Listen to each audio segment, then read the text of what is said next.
लालची माँ एक गांव में सुमित्रा नाम की एक महिला रहती थी। वह अपनी दो बेटियों के साथ रहती थी। सुमित्रा मेहनती तो थी, लेकिन लालच उसके स्वभाव का हिस्सा बन चुका था।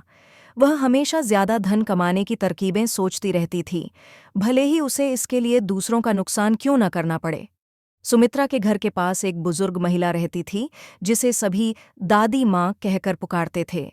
दादी माँ के पास एक बकरी थी, जो हर रोज बहुत दूध देती थी।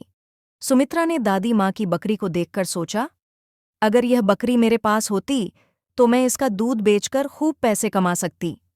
एक दिन सुमित्रा ने दादी माँ से कहा, दादी माँ, आपकी बकरी तो अब बूढ़ी हो रही है, मैं इसे खरीद लेती हूँ, आप नए जानवर खरीद लीजिए।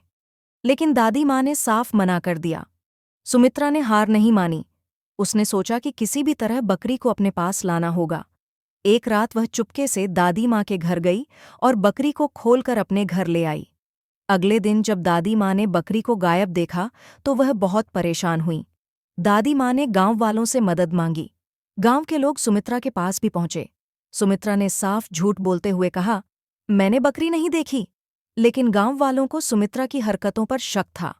उन्होंने सुमित्रा के घर की तलाशी ली और वहां बकरी को पा लिया। गांव वालों ने सुमित्रा को कड़ी फटकार लगाई।